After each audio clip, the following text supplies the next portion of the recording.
श्रीमन्नारायण नारायण हरे हरे श्रीमन्नारायण नारायण हरे हरे श्रीमन्नारायण नारायण हरे हरे। ओम श्री विष्णवे नमः। ओम नमो नारायणाय। आइए श्री विष्णु पुराण की भाव यात्रा में हम द्वितीय अंश के द्वितीय अध्याय में प्रवेश करें। मैत्रेय जी कहते हैं, कथितो भवता ब्रह्मन् सर्गः स्वायंभुवस्य मे श्रोतुमिच्छाम्यहं त्वत्तः सकलं मंडलं भुवः। हे ब्रह्मन, आपने मुझसे स्वयंभुव मनु के वंश का वर्णन किया। अब मैं आपके मुखारविंद से संपूर्ण पृथ्वी मंडल का विवरण सुनना चाहता हूँ।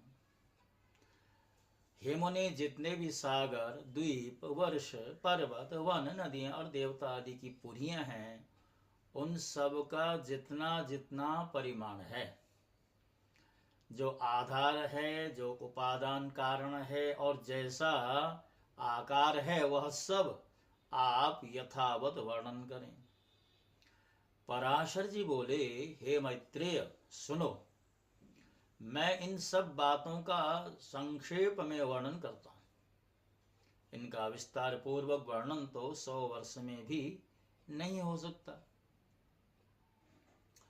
हे द्विज, जंगो प्लक्ष शालमल कुश कौंच शाक और 7वां पुष्कर, ये 7 द्वीप चारों ओर से खारे पानी, इक्षुरस, मदिरा, घृत, दधि, दुग्ध और मीठे जल के 7 समुद्र से घिरे हुए हैं।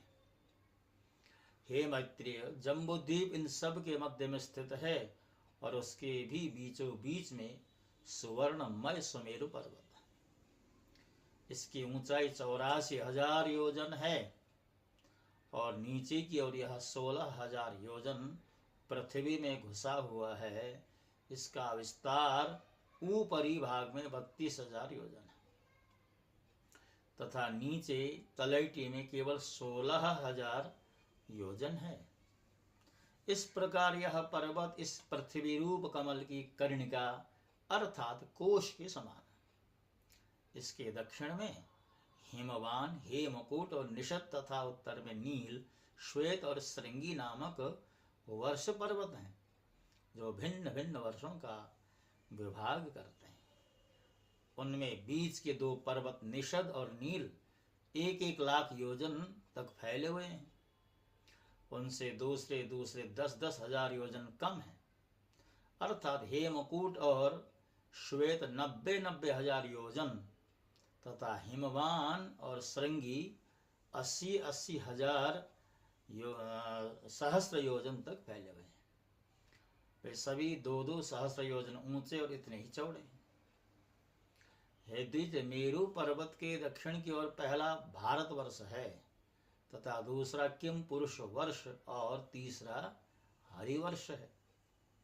उत्तर की ओर प्रथम रम्यक, फिर हिरण्मय और तदनंतर उत्तर कुरुवर्ष है, जो द्वीप मंडल की सीमा पर होने के कारण भारतवर्ष के समान धनुषाकार है। हे द्विजश्रेष्ठ, इनमें से प्रत्येक का विस्तार 9-9 हजार योजन है तथा इन सब के बीच में इलावृत वर्ष है, जिसमें सुवर्णमय सुमेरु पर्वत खड़ा हुआ है। हे महाभाग, यह इलावृत वर्ष सुमेरु के चारों ओर 9,000 योजन तक फैला हुआ है। इसके चारों ओर 4 पर्वत हैं।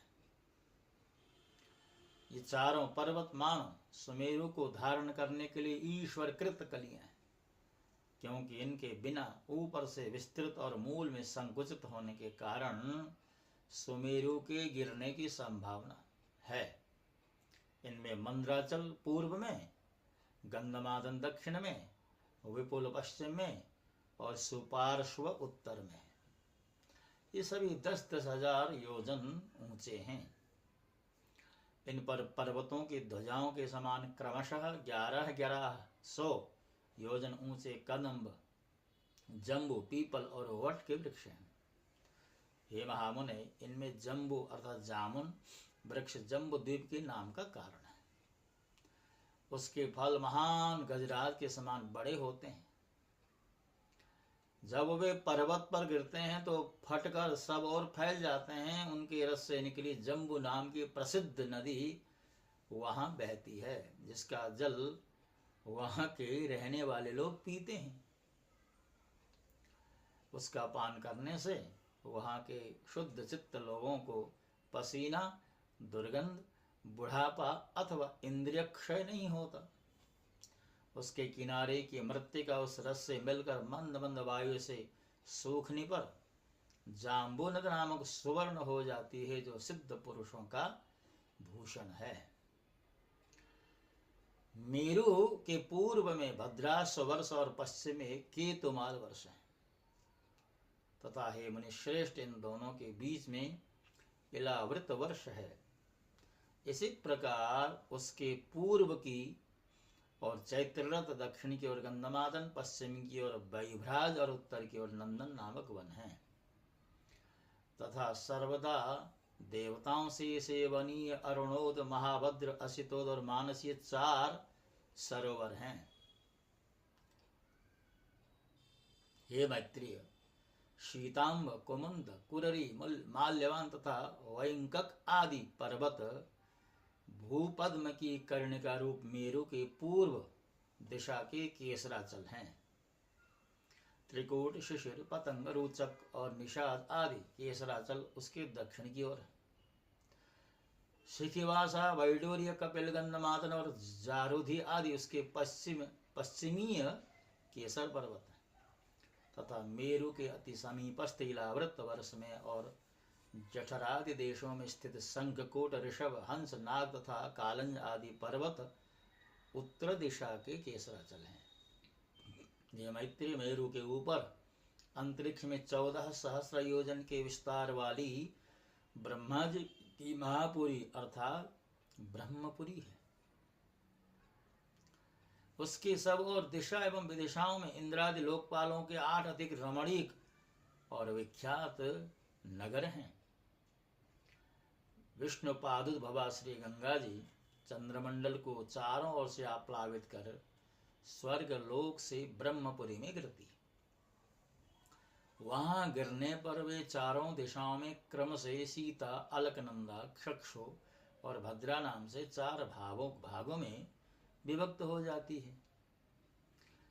उनमें से सीता पूर्व की ओर आकाश मार्ग से एक पर्वत से दूसरे पर्वत पर जाती हुई अंत में पूर्व स्थित भद्राश्व वर्ष को पार कर समुद्र में मिल जाती है। इसी प्रकार हे महामुने, अलकनंदा दक्षिण दिशा की ओर भारतवर्ष में आते और 7 भागों में विभक्त होकर समुद्र में मिल जाती है। चक्षु पश्चिम दिशा के समस्त पर्वतों को पार करके केतुमाल नामक वर्ष में बहती हुई अंत में सागर में मिल जाती है तथा हे महामुने, भद्रा उत्तर के पर्वतों और उत्तर कुरु वर्षों को पार करते हुए उत्तरीय समुद्र में मिल जाती है।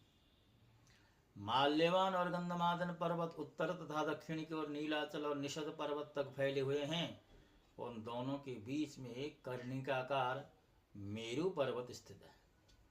हे मैत्रीय, मर्यादा पर्वतों के बहिर्भाग में स्थित भारत केतुमाल, भद्रासुर, कुरुवर्ष इस लोक पद्म के पत्तों के समान है। जठर और देवकूट ये दोनों मर्यादा पर्वत हैं जो उत्तर और दक्षिण की ओर नील तथा निषद पर्वत तक फैले हुए हैं। पूर्व और पश्चिम की ओर फैले हुए गंधमादन और कैलाश ये 2 पर्वत जिनका विस्तार 80 योजन है, समुद्र के भीतर स्थित हैं। पूर्व के समान मेरु की पश्चिम और भी निषद और पारियात्र नामक 2 मर्यादा पर्वत स्थित हैं। उत्तर की ओर त्रिशृंग और जारुदी नामक वर्ष पर्वत हैं। ये दोनों पूर्व और पश्चिम की ओर समुद्र में के गर्भ में स्थित हैं। इस प्रकार हे मुनिवर, तुमसे जठर आदि मर्यादा पर्वतों का वर्णन किया, जिनमें से 2-2 मेरु की चारों दिशाओं में स्थित हैं। मुने, मेरु के चारों ओर स्थित जिन शीतांत आदि केसर पर्वतों के विषय में तुमसे कहा था, उनके बीच में सिद्ध चारणा आदि से सेवित अति सुंदर कंद रहे हैं। हे मुनि सत्तम, उनमें सुरम्य नगर तथा उपवन है और लक्ष्मी, विष्णु एवं अग्नि, सूर्य आदि देवताओं के अत्यंत सुंदर सुंदर मंदिर हैं। उन सुंदर पर्वत द्रोणियों में गंधर्व, यक्ष, राक्षस, दैत्य और दानवादि अहर्निश क्रीड़ा करते हैं। ये मुने, ये संपूर्ण स्थान भौम अर्थात पृथ्वी के स्वर्ग कहलाते हैं। ये धार्मिक पुरुषों के निवास स्थान हैं। पाप कर्मा पुरुष इनमें 100 जन्म में भी नहीं जा सकते। हे द्विज, श्री विष्णु भगवान भद्रास्य वर्ष में हयग्रीव रूप से, केतुमाल वर्ष में वराह रूप से और भारत वर्ष में कूर्म रूप से रहते हैं। तथा वे भक्त प्रतिपालक श्री गोविंद कुरुवर्ष में मत्स्य रूप से रहते हैं। इसी प्रकार वे सर्वमय सर्वगामी हरे विश्व रूप से सर्वत्र ही रहते हैं। महामुने, किम पुरुष आदि जो 8 वर्ष हैं उनमें शोक, श्रम, उद्वेग और क्षुधा का भय आदि कुछ भी नहीं। वहाँ की प्रजा स्वस्थ, आतंकहीन और समस्त दुखों से रहित है तथा वहाँ के लोग 10-12 हजार वर्ष की स्थिर आयु वाले होते हैं। उनमें वर्षा कभी नहीं होती, केवल पार्थिव जल ही है। न उन स्थानों में कृत, त्रेतादि युगों की ही कल्पना है। ये द्विजोत्तम, इन सभी वर्षों में 7-7 कुल पर्वत हैं और उनसे निकली हुई सैकड़ों नदियां हैं। तो भक्तों, जैसा ग्रंथ में कहा गया है उसी रूप में आपके समक्ष प्रस्तुत करने का जो हमारा संकल्प है, श्री विष्णु पुराण, जिसमें 3 अंश हैं। प्रथम अंश पूरा हो चुका है और अब हम द्वितीय अंश की यात्रा पर हैं। देखते देखते द्वितीय अंश का दूसरा अध्याय भी संपन्न हुआ है। और जैसा कि आप यह भी जानते हैं कि हमारी एक ही अध्याय की श्रृंखला होती है, तो आज के इस दूसरे अध्याय की पूर्णता के साथ साथ आज की श्रृंखला को भी हम विश्राम देते हैं। जाते जाते आपसे एक एक निवेदन, यदि आपको हमारा प्रयास अच्छा लग रहा हो तो हमारे चैनल को अवश्य सब्सक्राइब कर दें। ओम नमो नारायण।